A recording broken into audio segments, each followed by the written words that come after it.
जोहार नमस्कार। झारखंड समेत देश दुनिया की तमाम बड़ी खबरों में से कुछ प्रमुख खबरों पर आइए नजर डालते हैं। जोहार दर्शकों, स्वागत है आपका आज के ताज़ा समाचार बुलेटिन में। हम आपके लिए लेकर आए हैं झारखंड और देश दुनिया की बड़ी एवं महत्वपूर्ण खबरें। तो चलिए बिना देर किए शुरू करते हैं। सबसे पहले बात झारखंड की। झारखंड में भ्रष्टाचार की जड़ें कितनी गहरी हैं और भ्रष्टाचारियों के हौसले कितने और क्यों बुलंद हैं, इसकी बानगी देखिए। राष्ट्रीय ग्रामीण स्वास्थ्य मिशन (NRHM) के जोड़ापोखर घोटाले में गबन और मनी लॉन्ड्रिंग के आरोप में पहले से जेल में बंद संविदा कर्मी प्रमोद कुमार सिंह और उसकी पत्नी प्रिया सिंह के खिलाफ धनबाद ACB ने आय से अधिक संपत्ति का चार्जशीट दाखिल किया है। मात्र 17,000 रुपये मानदेय पाने वाले पूर्व ब्लॉक अकाउंट मैनेजर पर रिश्तेदारों के खातों में सरकारी राशि ट्रांसफर कर अपनी वैध आय से 554% अधिक अवैध संपत्ति अर्जित करने का गंभीर आरोप है।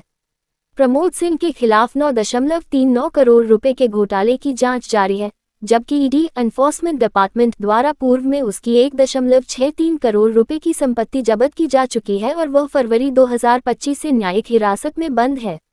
रांची के आड्रे हाउस में आयोजित 2 दिवसीय जलवायु अखाड़ा 2026 का शुभारंभ करते हुए गांडेय विधायक कल्पना सोरेन ने कहा कि प्रकृति से गहरे जुड़े आदिवासी समाज के अधिकारों और जल जंगल जमीन की सुरक्षा की लड़ाई आज भी जारी है।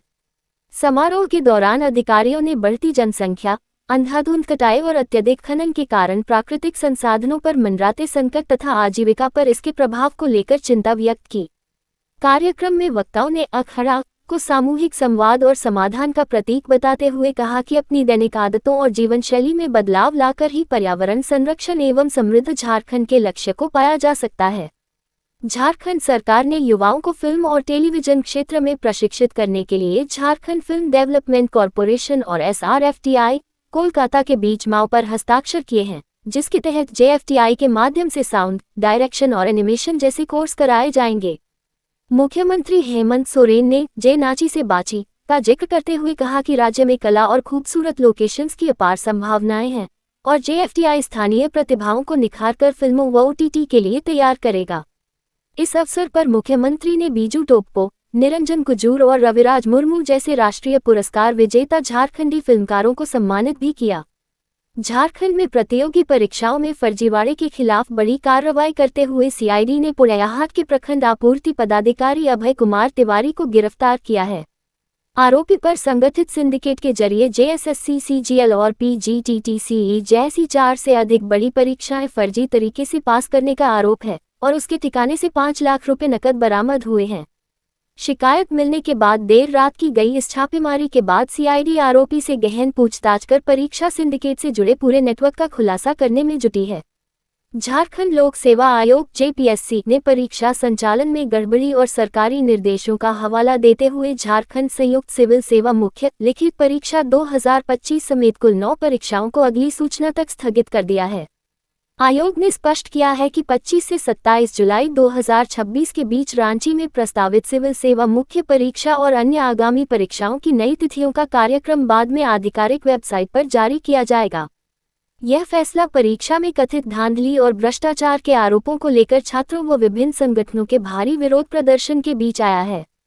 14वीं JPSC परीक्षा में व्यापक धांधली का आरोप लगाते हुए अभ्यर्थियों ने रांची स्थित आयोग कार्यालय के बाहर उग्र प्रदर्शन किया, जिसमें एक छात्र ने 40 से 45 लाख रुपए लेकर होटल में मेंस की उत्तर पुस्तिकाएं अलग से लिखवाने का गंभीर दावा किया।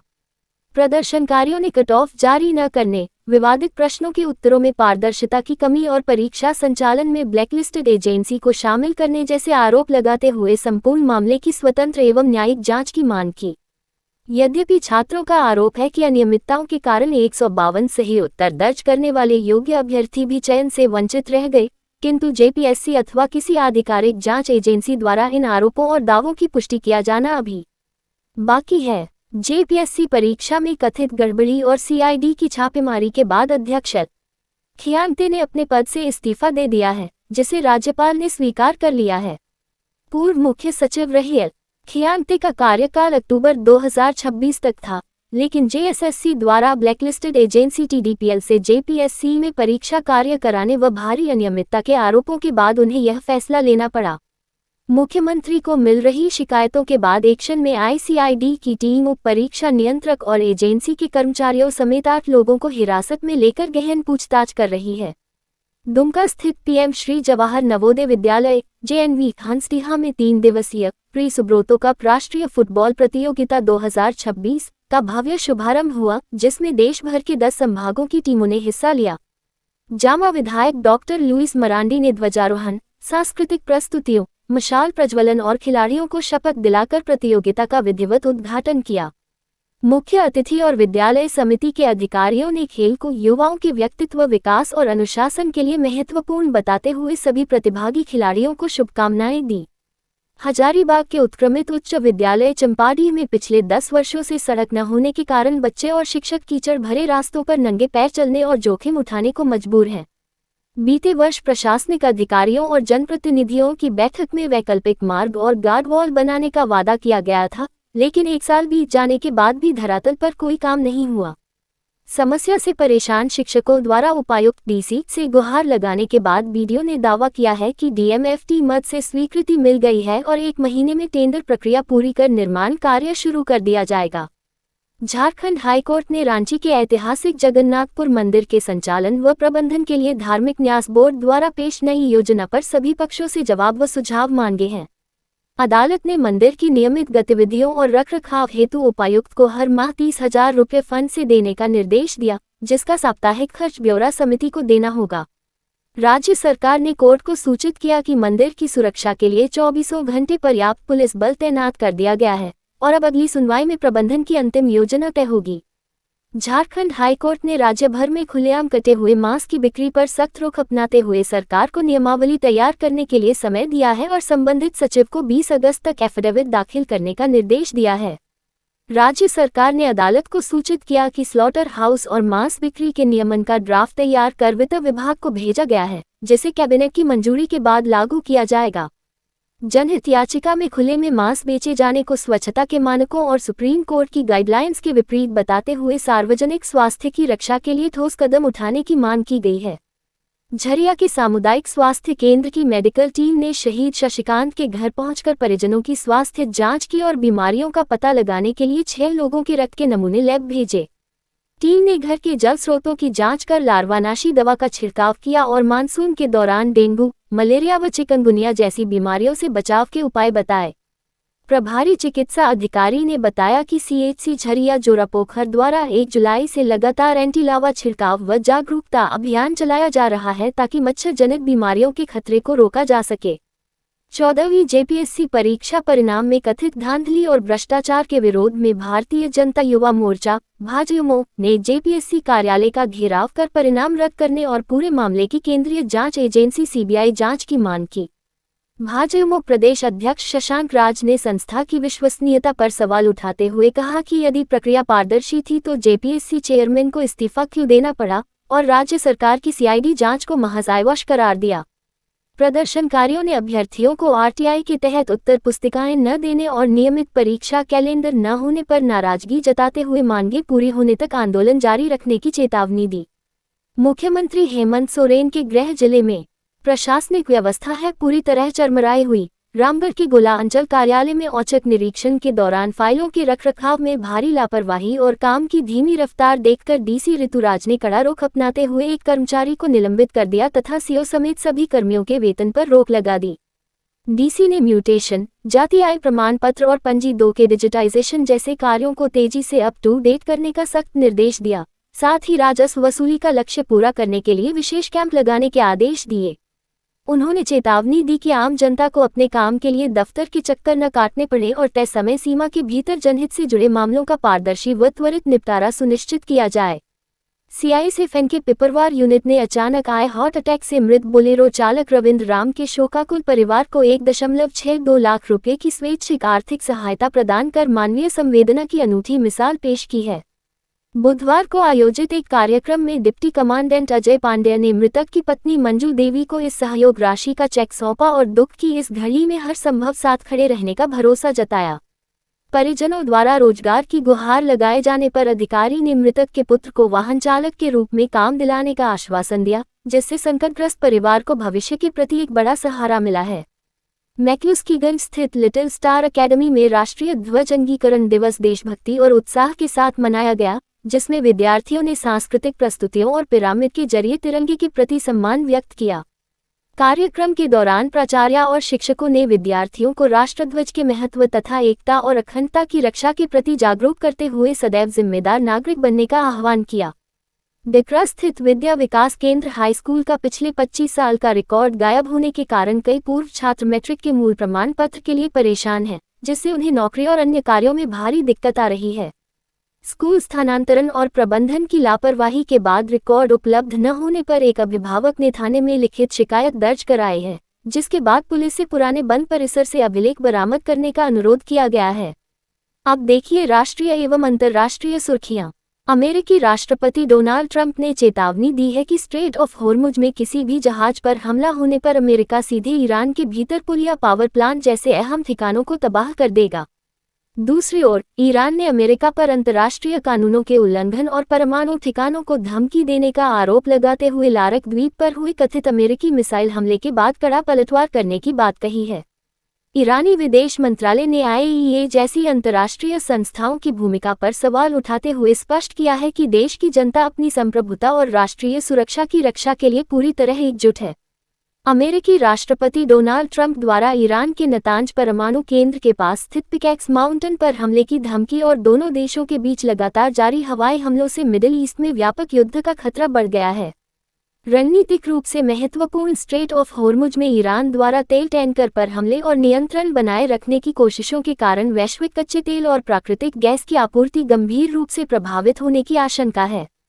वर्ष 2002 से शुरू हुए इस परमाणु विवाद में 2018 में अमेरिका के समझौते से बाहर निकलने के बाद तनाव गहराया था, जो अब वैश्विक तेल बाजार और अंतर्राष्ट्रीय शांति के लिए बड़ी चिंता का कारण बन चुका है। फिलीपींस में ईस्ट एशिया समिट के दौरान भारतीय विदेश मंत्री एस जयशंकर और चीनी विदेश मंत्री वांग यी के बीच द्विपक्षीय बैठक हुई, जिसमें जयशंकर ने स्पष्ट किया कि संबंधों को सामान्य बनाने के लिए सीमा पर शांति और स्थिरता प्राथमिक शर्त है। उन्होंने जोर दिया कि दोनों देशों के रिश्ते आपसी सम्मान, आपसी हित और आपसी संवेदनशीलता पर टिके होने चाहिए तथा दोनों पक्षों को अपने मतभेदों को कभी विवाद नहीं बनने देना चाहिए। विदेश मंत्री ने सीधी उड़ानों की बहाली, कैलाश मानसरोवर यात्रा और सीमा व्यापार शुरू होने का स्वागत किया, हालांकि व्यापार संतुलन और निष्पक्ष बाजार पहुंच जैसे मुद्दों पर अभी और काम करने की बात कही।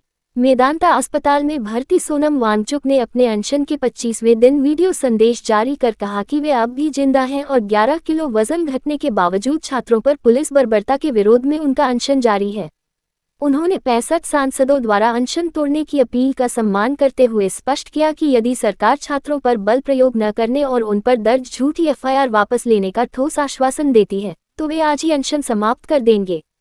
छात्रों के अहिंसक प्रदर्शन की तारीफ करते हुए उन्होंने चेतावनी दी कि यदि सरकार से लिखित या ठोस आश्वासन नहीं मिलता है, तो वे मजबूरी में अपना अनशन आगे भी जारी रखेंगे। सोनम वांगचुक की पत्नी डॉक्टर गीतांजलि आंगमो ने मेदांता अस्पताल के बाहर भारी पुलिस बल की तैनाती और विपक्षी सांसदों व लद्दाख के नेताओं को मिलने से रोके जाने पर गहरी नाराजगी व्यक्त की। उन्होंने हाईकोर्ट के आदेश का हवाला देते हुए स्पष्ट किया कि वांगचुक पुलिस हिरासत में नहीं है और सवाल उठाया कि क्या सरकार उन्हें अनशन समाप्त करने से रोकना चाहती है। 25 दिनों के अनशन से वांगचुक का शरीर कमजोर हुआ है, लेकिन उन्होंने प्रदर्शनकारियों पर फौरी कार्रवाई न करने का लिखित आश्वासन मिलने तक अपना अनिश्चितकालीन अनशन जारी रखने का फैसला किया है। पश्चिम बंगाल चुनाव में हार के बाद टीएमसी के अंदरूनी कलह के चलते लोकसभा में बागी सांसदों से बहस के बाद कल्याण बनर्जी को मानसून सत्र से, जबकि बंगाल विधानसभा में हंगामे के कारण विधायक कुणाल घोष को दिन भर के लिए निलंबित कर दिया गया। सांसद काकोली घोष दस्तीदार की शिकायत पर लोकसभा अध्यक्ष ने कल्याण बनर्जी पर कार्रवाई की। वहीं विधानसभा में मार्शल आउट हुए कुणाल घोष और टीएमसी नेतृत्व ने कालीघाट गुट के विधायकों को बोलने का मौका न देने का आरोप लगाया। सामाजिक कार्यकर्ता अन्ना हजारे ने प्रधानमंत्री नरेंद्र मोदी को पत्र लिखकर छात्रों पर पुलिस कार्रवाई को दुखद बताते हुए कहा कि लोकतंत्र में टकराव के बजाय संवाद बेहतर मार्ग है। उन्होंने स्पष्ट किया कि पेपर लीक और बेरोजगारी से परेशान युवाओं के मुद्दों को केवल कानून व्यवस्था का मामला न माना जाए और गड़बड़ियों पर निचले अधिकारियों के बजाय ऊंचे पदों की जवाबदेही तय की जाए। अन्ना ने कहा कि संबंधित मंत्री का इस्तीफा लेने से सरकार कमजोर नहीं होगी, बल्कि इससे अन्य मंत्रियों को जवाबदेही का मजबूत संदेश मिलेगा और शासन व्यवस्था में सुधार आएगा।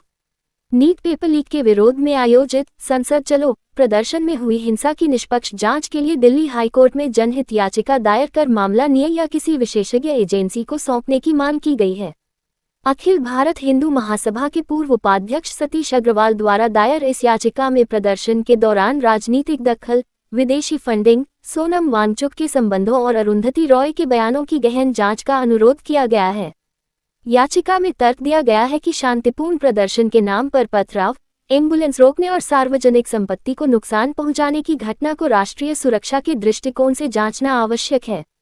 तृणमूल कांग्रेस के 20 बागी सांसदों द्वारा बनाई गई एनसीपीआई के कानूनी दांवपेच और सदस्यता रद्द होने के खतरे से बचने के लिए सीधे भारतीय जनता पार्टी बीजेपी में विलय की अटकलें तेज हैं। सुदीप बनर्जी और काकोली घोष दस्तीदार के नेतृत्व वाले इस गुट की वैधता को टीएमसी ने लोकसभा अध्यक्ष के समक्ष चुनौती दी है, जिसके चलते बागी सांसदों को सीधे भाजपा में शामिल कराने की रणनीति पर विचार हो रहा है। पश्चिम बंगाल भाजपा अध्यक्ष शमिक भट्टाचार्य ने इस विलय पर अंतिम फैसला केंद्रीय नेतृत्व पर छोड़ते हुए कहा कि यदि यह विलय होता है तो इससे लोकसभा में भाजपा का संख्याबल बढ़ेगा और बंगाल में पार्टी मजबूत होगी। रेलवे भर्ती बोर्ड आरआरबी ने इंजीनियरिंग डिप्लोमा और डिग्री धारक युवाओं के लिए junior engineer depot material superintendent DMS और chemical and metallurgical assistant CMA के कुल 4098 पदों पर भर्ती हेतु सन 04/2026 के तहत अधिसूचना जारी की है। इस भर्ती के लिए 18 से 33 वर्ष की आयु सीमा वाले योग्य उम्मीदवार 14 अगस्त 2026 से 13 सितंबर 2026 तक रेलवे की आधिकारिक वेबसाइट के माध्यम से ऑनलाइन आवेदन कर सकेंगे। उम्मीदवारों का चयन कंप्यूटर आधारित परीक्षा सीबीटी और अन्य निर्धारित चयन चरणों के आधार पर किया जाएगा, जबकि पदवार शैक्षणिक योग्यता, परीक्षा पैटर्न और श्रेणीवार आयु छूट की विस्तृत जानकारी आगामी विस्तृत नोटिफिकेशन में जारी की जाएगी। ये थी आज की बड़ी खबरें। अगर आप ऐसे ही अपडेट्स पाना चाहते हैं तो हमारे YouTube चैनल को सब्सक्राइब करें, फेसबुक पेज को लाइक करें और इस वीडियो को लाइक एवं शेयर जरूर करें। फिर मिलेंगे अगले बुलेटिन में, तब तक के लिए जोहार और नमस्ते। कैसी लगी आपको हमारी ये खबर, ये हमें कमेंट बॉक्स में लिखकर जरूर से बताएं और ऐसे ही नवीनतम ताज़ा अपडेट्स, खास खबरों से रूबरू बने रहने के लिए बने रहें हमारे संग। कैमरा के पीछे से मेरा सहयोग कर रहे अजय महतो, आनंद चौहान के साथ मैं यजत पिंटू कांची।